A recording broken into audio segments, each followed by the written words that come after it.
quantique. Grand 1, énergie d'un photon. La lumière est constituée de corpuscules appelés photons.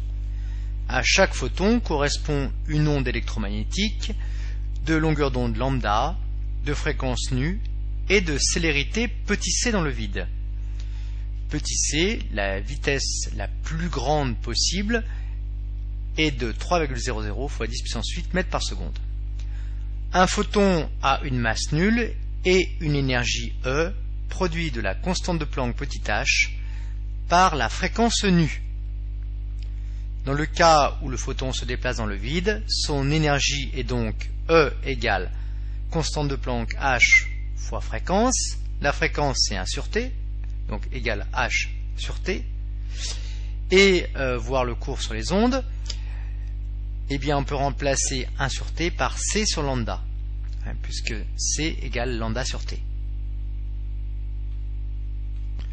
Unité constante de Planck h 662 10-34 joules seconde, t période de l'onde électromagnétique en seconde, nu fréquence en hertz, c célérité de la lumière dans le vide en mètres seconde moins 1.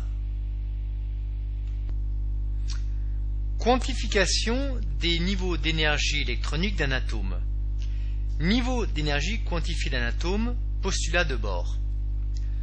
Afin d'interpréter le spectre d'émission de l'atome d'hydrogène, qui est composé de raies fines et colorées, distinctes les unes des autres, M. Bohr énonce les postulats suivants. L'atome possède différents niveaux d'énergie bien définis, E1, E2, E3, etc.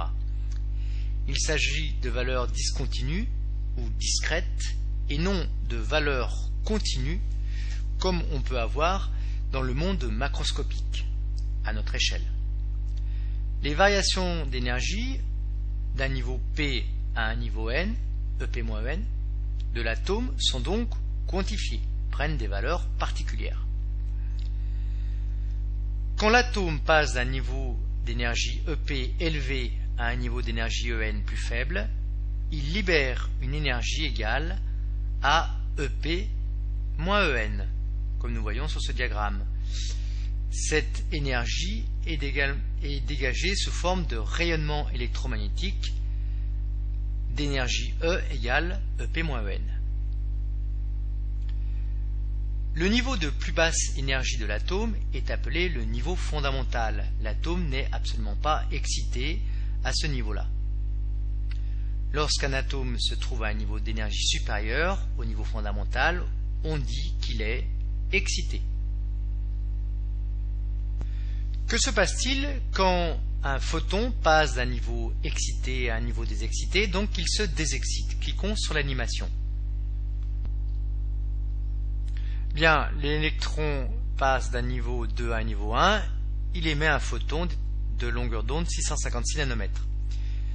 Du niveau 3 au niveau 1, il émet un photon vert de longueur d'onde 486 nanomètres. De 4 à 1, le photon à 434,1 nanomètres.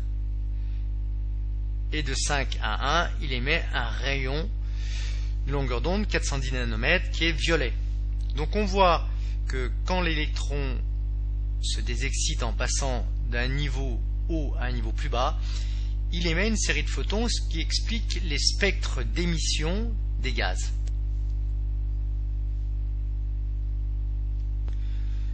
Lorsqu'un atome se désexcite en effectuant une transition électronique d'un niveau d'énergie EP à un niveau d'énergie plus faible EN, il émet un photon d'énergie EP-EN, qui est égal à h fois nu fréquence du photon, ou h sur t période de vibration du photon, qui est égal à hc sur lambda, longueur d'onde du photon.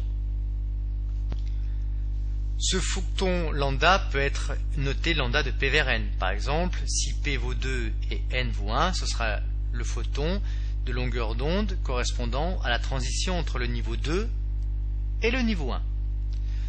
EP et EN sont en joules, H constante de Planck en joules seconde, nu fréquence en hertz, la célérité en mètres seconde moins 1.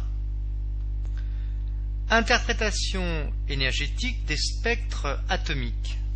Un gaz excité sous basse pression émet en se désexcitant des rayonnements visibles ou des rayonnements ultraviolets, possédant chacun une longueur d'onde.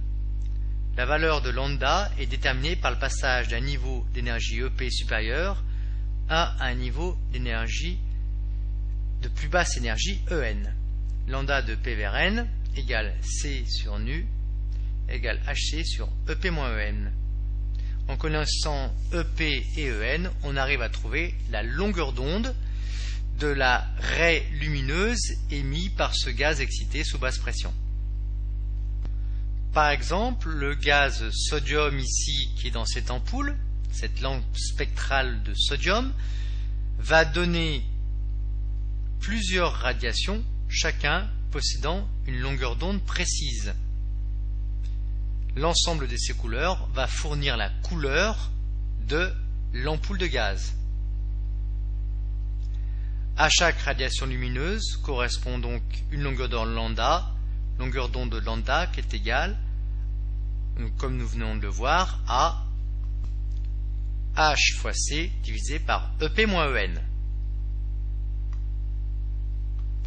L'ensemble des rayonnements lumineux de longueur d'onde lambda NP va produire le spectre de raie d'émission du gaz. Énergie d'édifice microscopique. Premièrement, niveau d'énergie électronique d'un atome. Un atome peut acquérir différents niveaux d'énergie électronique qui proviennent de plusieurs causes, soit de l'interaction des électrons entre eux et des électrons avec le noyau, soit de l'énergie cinétique des électrons. Lorsqu'un atome perd une partie de cette énergie en passant d'un niveau P à un niveau N moins excité, il émet des rayonnements d'énergie de l'ordre de l'électronvolt. On rappelle qu'un électronvolt est égal à 1,6 fois 10-19 joules. Ces rayonnements se situent généralement dans le domaine du visible, longueur d'onde dans le vide comprise entre 400 nanomètres et 800 nanomètres, ou dans l'ultraviolet invisible, 10-10 mètres pour lambda, supérieur à 10-10 mètres et inférieur à 0,4 fois 10-6 mètres.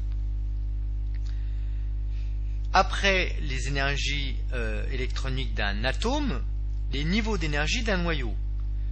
Le noyau possède également des niveaux d'énergie nucléaire du fait de l'interaction des nucléons.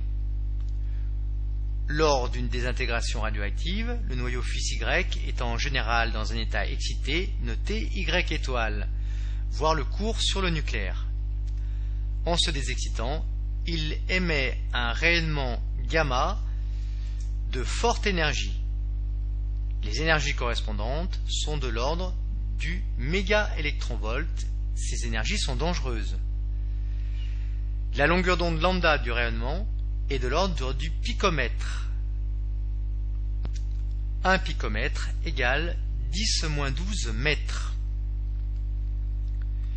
Niveau d'énergie d'une molécule, on distingue 4 types d'énergie au sein d'une molécule. L'énergie électronique des électrons. Comme pour les rayonnements électroniques des atomes, les rayonnements émis se trouvent dans le domaine du visible et des ultraviolets.